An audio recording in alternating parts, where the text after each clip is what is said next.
Hello and welcome today to this Real Women, Real Purpose talk show, live in the On Purpose Woman global community and Facebook page. I'm Catherine Yarbrough, and I am your host today.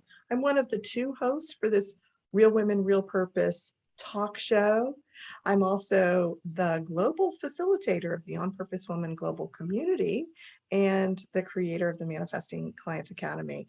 And I am so looking forward to this interview today with Shelly O'Connell. Hello, Shelly. Hey, Catherine.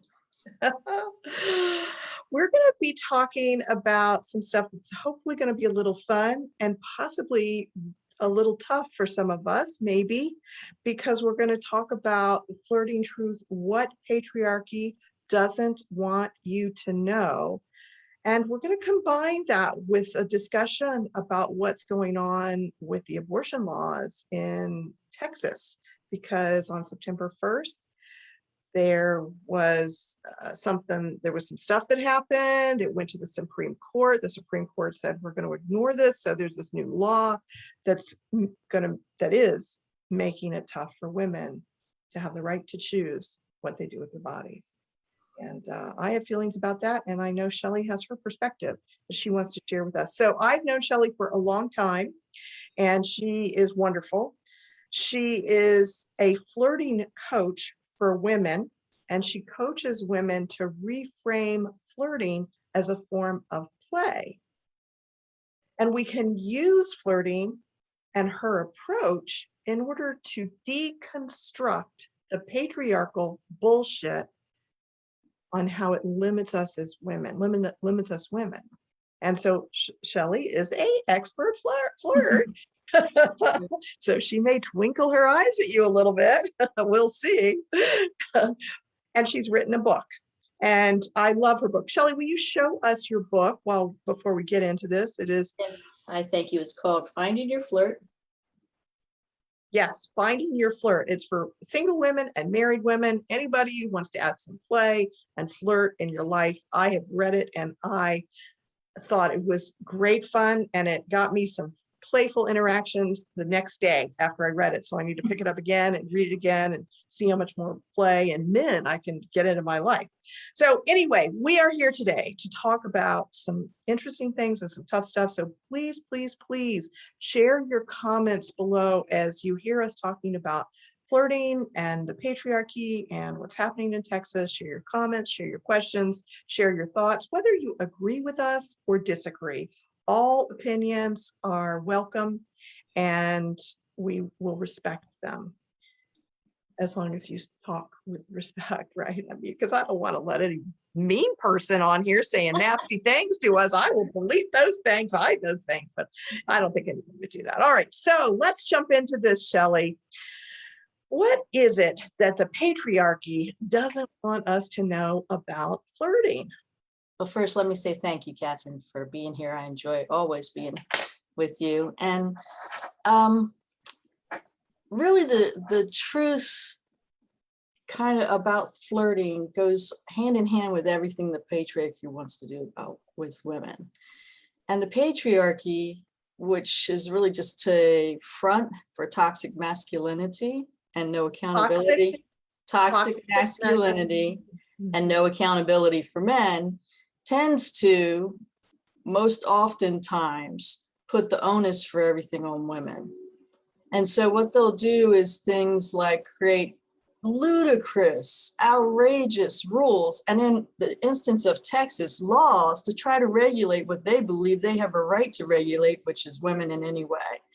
So when it comes to flirting, I'm sure that you have heard many not so great things about flirting, like if you flirt, you might be considered maybe not a nice lady, a tease or a whore or whatever. Now, both of those connotations in discussion of flirting, for me, what that says, and when we decode it to the truth is, oh, so you flirted with a man and he wants to only think that flirting is going to get him sex, and you didn't have sex with him, so now he's going to call you a tease. Where's the truth in that anywhere? And because we've been so conditioned by toxic masculinity with the front of patriarchy, we believe that stuff oftentimes, right? And so we think, oh, okay, I can't, that's one of the things that I can't do. I have to not, no, I can't do that. I have to, can't have the judgments against me from men and perhaps other women. And and sometimes there might be safety, and I can't have the safety around that too. So what I want to say is flirting is not necessarily something that leads to sex, unless you as the woman want it to. You as the woman have the power over your flirt, all of it. It's not done to gratify a man or another woman. It's done because it's something that you choose to do. And it is a form, I believe, of play. It can have sexual connotation to it if that's something that you choose. But it can just be lighthearted little playful interactions. And I think that's a really important thing to think about when we think about flirting. It's not just a superficial thing that I'm teaching people, because when you begin to flirt and you open up to play, you become more present to an aspect of yourself that's missing, right? Women lose, I think the majority of women would agree with me, that they lose, if they ever really remember having it, the gifts of play really early. We're conditioned to try to fit into these narrow roles that are always, everybody has an opinion about what they should be, and they don't always match those opinions about what we should be or not do, or, how we behave. And so we're conditioned out of that. We're also conditioned to take care of everyone else except for ourselves. Women have a difficult time. I think it's getting better, but typically with self-care. So when you have the gift of play, you are more in tune to the present, and you're more aware of yourself. In fact, you're in a way, your whole energy in essence opens up, so that you're more aware of your surroundings, you're more aware of the gifts that are offered to you every day, and you're more aware of the opportunities that come when you are being playful and have a light, engaging energy. So that's why I think patriarchy doesn't want us to know that. They want us to believe that they're in charge of everything we do as women, and that's a lie. We have authority over our own bodies and our own choices and our own behavior. So, this whole concept of patriarchy, you talk about it, I've read about it, people use it, and I it's kind of one of those terms that when someone uses it, I kind of glaze over and I think, well, they're just generalizing about all men. And there's a certain amount of generalizing about, it's not just men, it's our society. It's a patriarchal led society is really what you're speaking to. It's a cultural experience. So it's not that all men are toxic. That's not what you're saying. And I know that. I'm just clarifying that for anybody who might sort of glaze over like I have in the past when they hear this term patriarchy. It's not that. Shelly's not saying that. I'm not saying that all men are toxic, but rather historically, men were in charge. That's been changing a lot over the last 100 years. We got they've been in charge for the last couple of thousands of years, but before that, there were many, many societies that were matrilineal. Yeah, and we're coming. I think we're coming to a place where it's both. We're equal. The men and the women matter, and we all get to decide what's right for ourselves, which is great. And we're in this process of transformation, I think, as a species because of the energy or the whatever it is that's brought us to this time.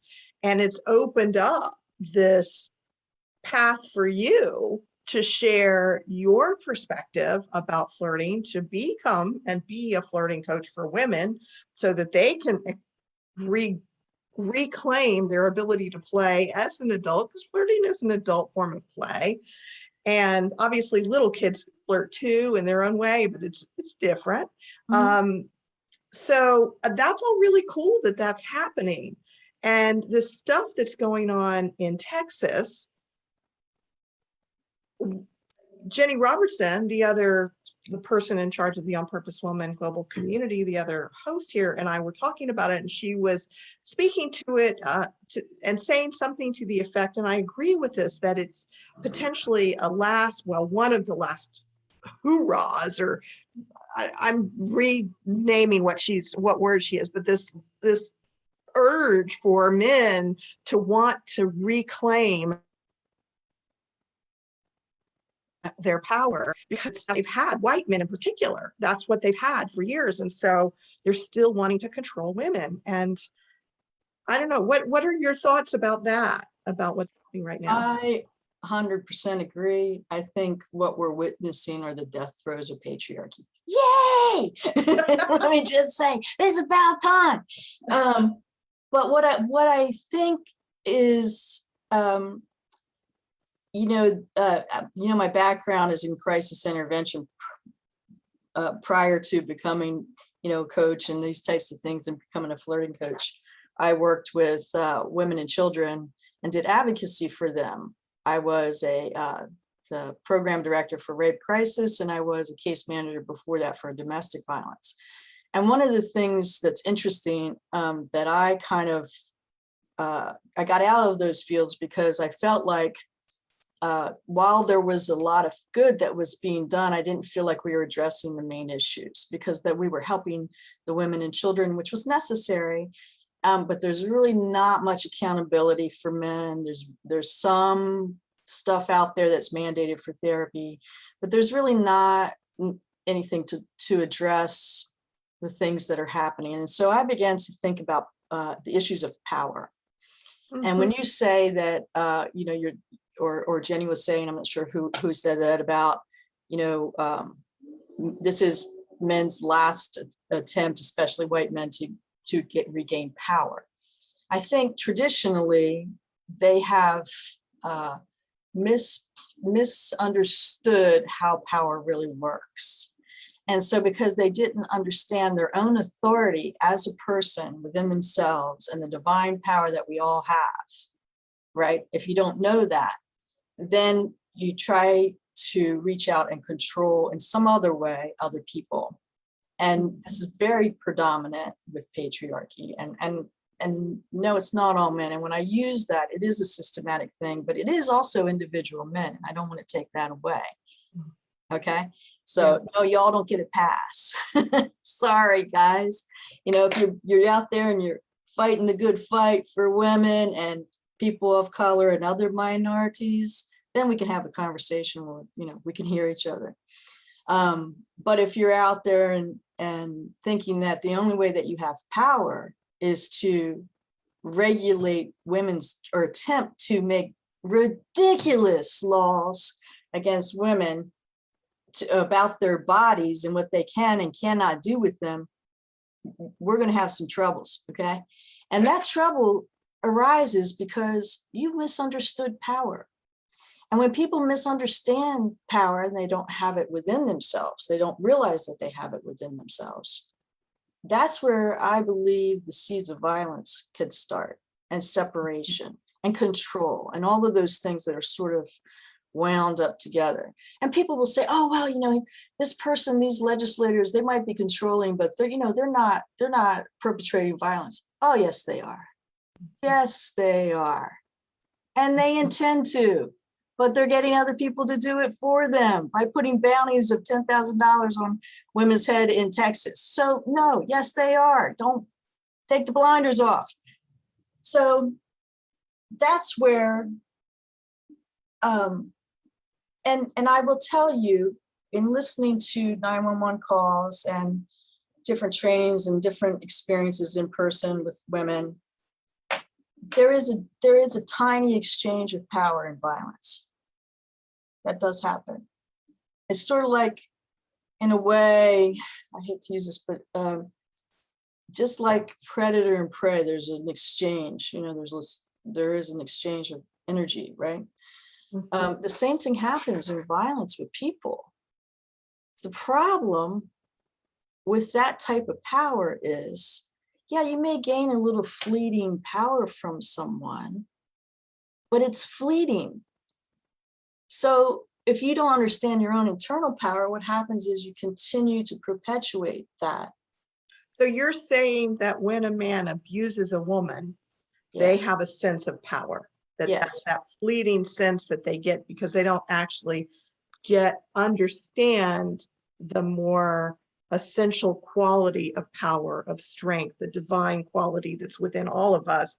They're instead wanting to experience it, and they feel powerless. So men in those situations can then lash out and be violent with the women in their lives. And that's what you were witnessing when Yeah. you were an advocate. And the worked as an legislators advocate. are doing it too in Texas. They're just not making the violence happen themselves. They're like I said, they're expecting it to happen, Mhm, but someone else will do that act, not them. mhm. But there's still the chess players directing the pawns Mhm.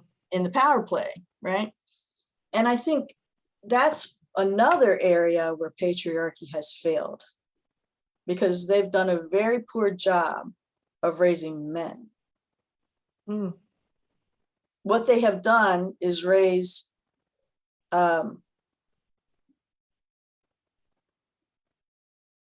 men who might be effective if you needed a war in the army, maybe.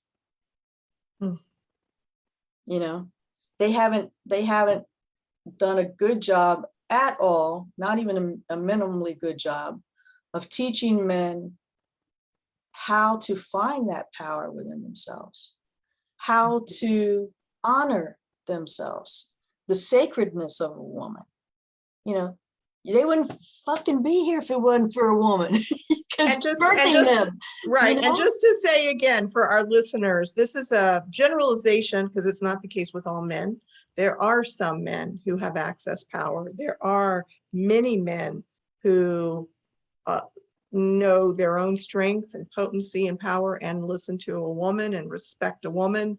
And the bottom line is we're all different. And as Shelly spoke to before, the patriarchy has been running our culture for the last couple of thousand years, and we're in this transitional period as a race to move, I believe, into an equal place where both women and men have access to their own individual power and their divine masculine and divine feminine, which is that true strength that you're speaking to. I And think that's true also.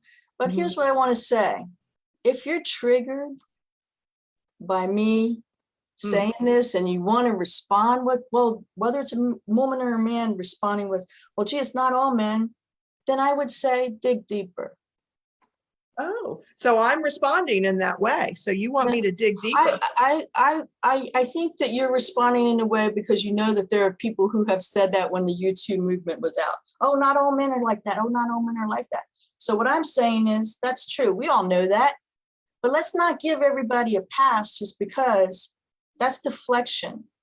And when deflection typically happens, it can be because, you know, we want to give people the benefit of a doubt and know that there are good guys out there. Of course, we know there are good guys out there. Mhm. You know, we're And not challenging them except for to say, if that bothers you, if that comes up for you and you're a good guy, then look deeper within yourself. It may be that you're a good guy, but you see your buds over here that you work with, and they're doing things that you know are derogatory to women, or just in the manner in which they speak about them, and you say nothing. And that may be why that bothers you.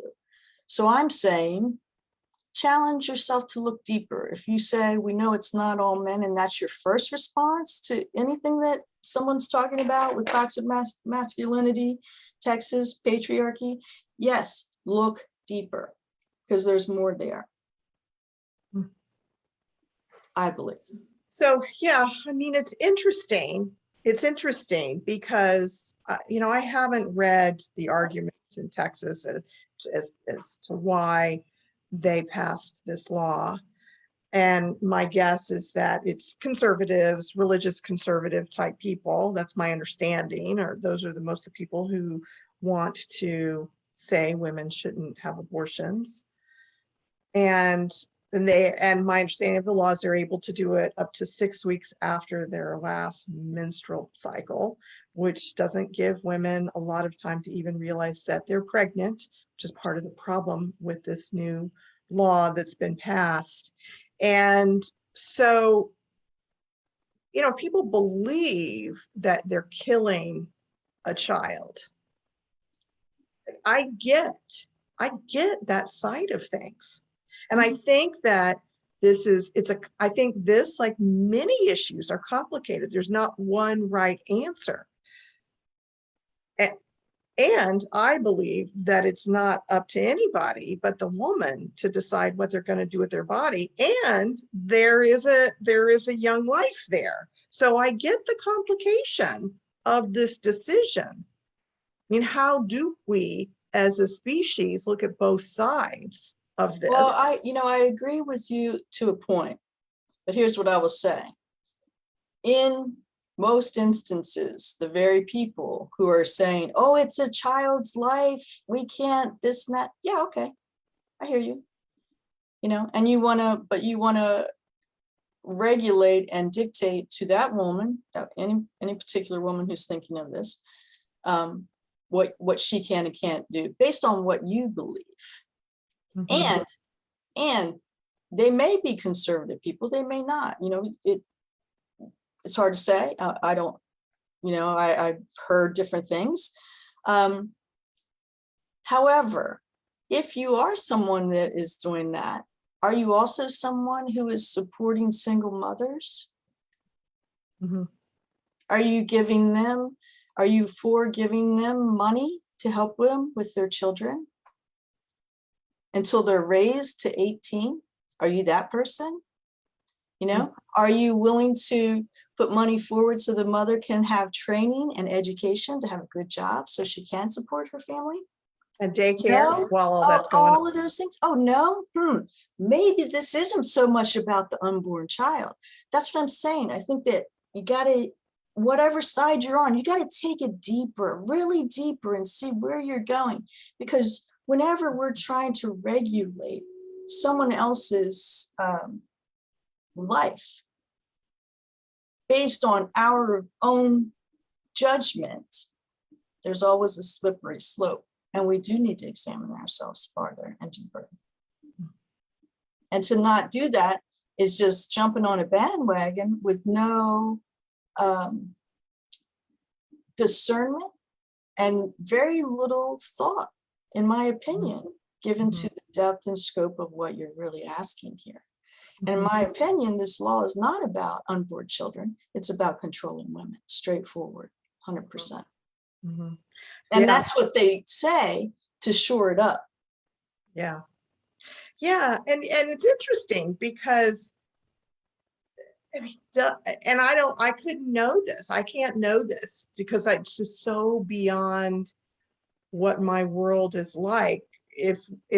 Can one of those men, or all of them, if we asked all of the legislatures in Texas who voted for this law, if we said, do you have any feeling or thought that you're wanting to control women, if they were actually able to be honest, could they identify that? Or is it so suppressed in the culture and the whole patriarchy that they couldn't? I know, like, for example, my mother is not very aware. She's 86 and she's never been self-aware. For one of her challenges, and just to sort of compare, it's not really apples to apples, but in a way it is, she can get anxious and she's not able to identify it. But to anybody around her, she sounds super anxious. Well, I So, would say they may not be able, possibly, okay? But when we're not able to identify something and we become anxious, or do power over somebody, right? or have power, but whatever. These people are getting enough information presented to them to, at least as someone who is a legislator, in theory, you are there to serve the people. And So that, in my mind, means that you are also someone who takes in new information and listens. Oh, okay, so I'm hearing these different things, not just blindly keep going on what you're doing. You can have conviction, and that's important, you know, but when it becomes something that is taking away human rights, you know, just because you're a woman does not mean that anyone has the right to take your innate rights as a human away. They don't. They want to believe they have, and we've seen this, like I said, minorities, all different kinds of folks, you know, that this has happened to. And across all of those dynamics, you know, women always, it's always a universal factor that's at play on what limits women and what, you know, who can do that and who can't. And what I'm saying is those things are untrue. You know, all of those outrageous rules, laws, limits. No, the only person who has authority over an individual is an individual. Right. Yes. Yes. And with this law, the law is going to make it very, very difficult for women to act on that individual authority in the case of You know, a desire I for think abortion. there's some good questions that come to mind for me. For example, you know, Texas has said that the police or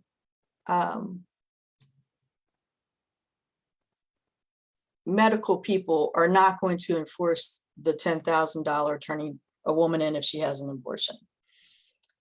That it basically, it comes down to a bounty. It's the citizens who are going to turn her in.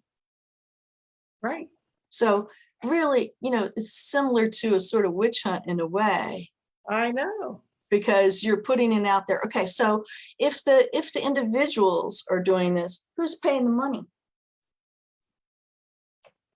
Have they said that? You know, what about the ACLU? They're suing Texas already over this law, and they will continue to do that. And there will be others that will continue to do that. And I think it's an interesting time because, you know, in times past, there wouldn't have been a question about it. But now there's not only a question, but argument and rebuttal against it, because it is wrong. You know, it is wrong to try to limit women with outrageous rules of any kind. You know, we're here to be ourselves, to have the gift of play through flirting and other things, you know, and to enjoy life, just as anybody else has that right to enjoy life. And if we can also begin to have men understand what true power is, then we become closer to the equilibrium, the balance of equalness for everyone. And I think that will come, hopefully in my lifetime, you know? Yeah.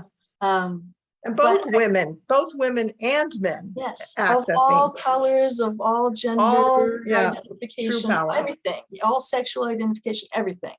Well, so before we go back, before we really get back into play and flirting, which I do want to do, what I'm hearing out of this whole Texas thing in our conversation is a message of hope from you. I'm hearing that you're not feeling discouraged by that Texas passes. And more, what I'm hearing from you is, well, we're just going to stand up against it. We're not going to put up with this crap. We're not. I mean, it's the last hurrah, and we're not going to put up with it. So I just want to say yes to that. I am with you, sister. And you know, all women, let's be clear within ourselves what's true for ourselves. And if that's true for you, then stand with us. We're not going to put up with it. And let's let women make the decisions for themselves and their body, and all people, as Shelly's been saying. And one of those things that we can do is relearn how to flirt and how to play, and not put up with the old stories that we got from patriarchy society. This is what I'm learning from you, Shelly. Not put up with those old stories that flirting will lead to us teasing men, and then they're going to be mad at us because if we don't want to have sex with them, or we could cause something for them to act out, and do something wrong because we tease them, and then we're abused because, they decide to rape us or something because we tease them. I mean, no, we're getting clear about what our power is. In your book, show your book again. In your book, you talk a lot about boundaries and what we can I do as talk women. about, I think one of the things that is really important is knowing your boundaries as a woman, especially going into flirting. I'm married. We just came up on 35-year anniversary. Ooh-ah. We lived together before that. And I think it doesn't matter if you're married or not married. I flirt with other men. I flirt with other men when my husband is right there. And I've said to him, do you ever think when I'm flirting with other guys that I want to have sex with them? He's like, no. He thought for a minute. He's like, no, that's never crossed my mind. I said, why do you think I'm flirting with them? He said, usually you're flirting with them because they need lifting. Like, usually somebody that we know, a friend, and they're having a hard time or whatever, something like that. And, you can use it however you want. And the other thing that I talk about is intention. I talk about, earlier I said, flirting doesn't have to be sexual, but it can be. But that depends on your intention. And so knowing your boundaries around, like when I flirt, I know I'm married and I'm faithful. So I'm not intending to go have sex with anybody. I've never had a man act inappropriately to me either, because, I had that boundaries there,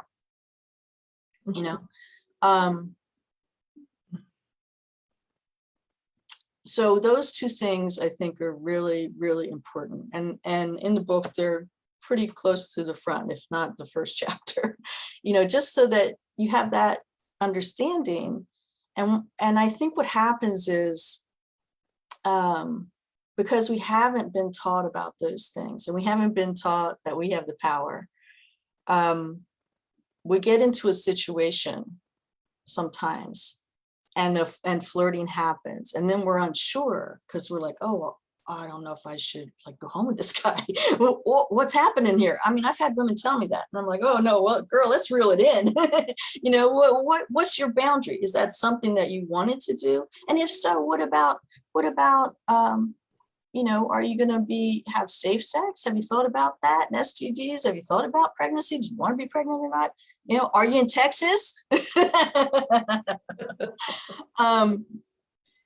All of those things. So I think it seems like a light topic, right? But there's a little more in depth, actually quite a lot more in depth to it, to help return you to yourself and for you to see you have the power. We've had it all along. We've just been made to believe that we don't, right? And I know that there's people that will argue about things that have happened to them and felt like they didn't have the power, but they didn't know it.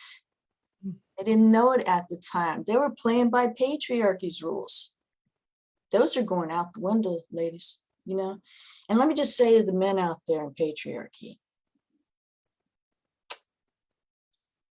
I think that you got to trust us. I think that men are afraid of women's power. A lot of them. And in general, as a construct, as a systematic thing, absolutely afraid. And women, I think women are afraid we're afraid of our own power. I agree. And I think men are afraid. Why? Because they're afraid of retribution for the couple of thousands of years that they've been jerks. It's like in their genes to be afraid. Yeah.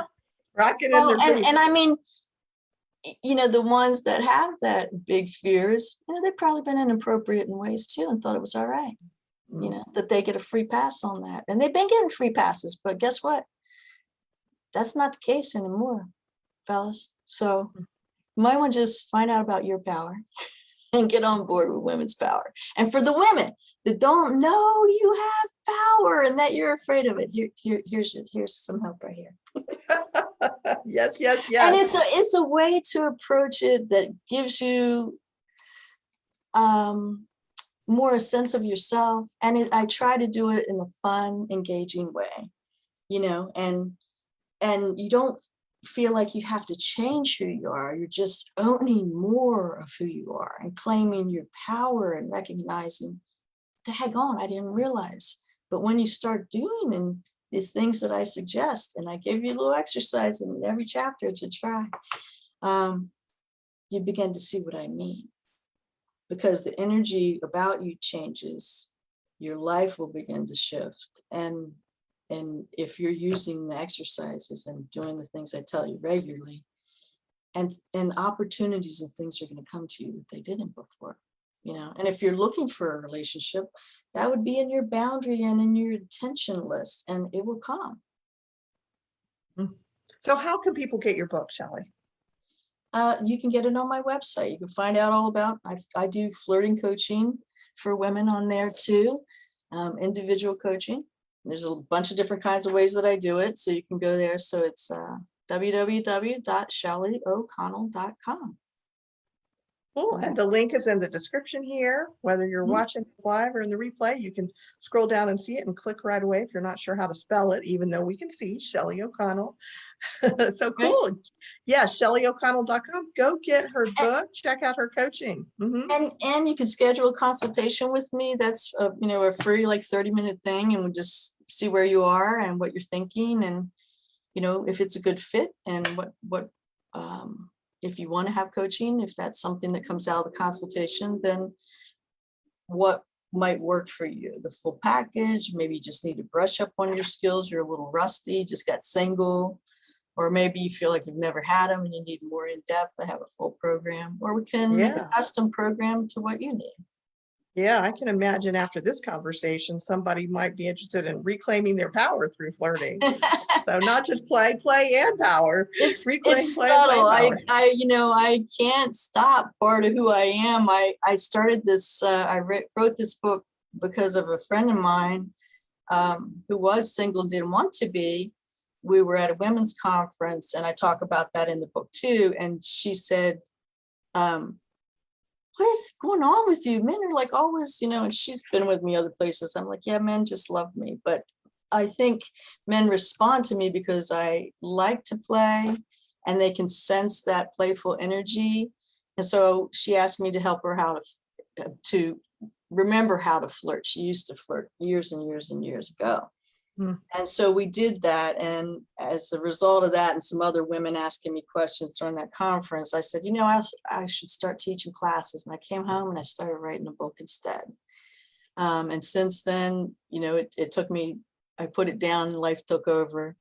Took 3 years to write it, but it's written and published. And I started also offering coaching because it is, it's a fun way to engage. It's a way that you can, get some of your mojo back, or learn some mojo if you don't have it, and also to reclaim more of yourself. And I cannot take away, part of me being a teacher and helping to empower women. It's just part of who I am. So that's in the book too.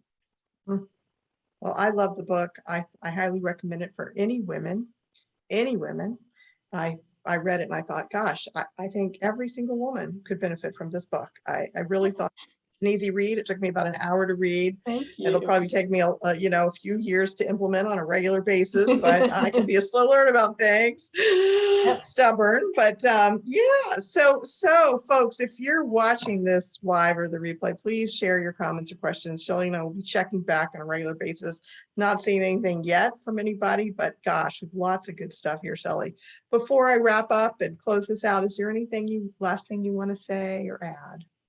No, when you said it's a quick read, I did that purposely. When you get a self-help book, a lot of times there's really good information, but it's hard to hold on to.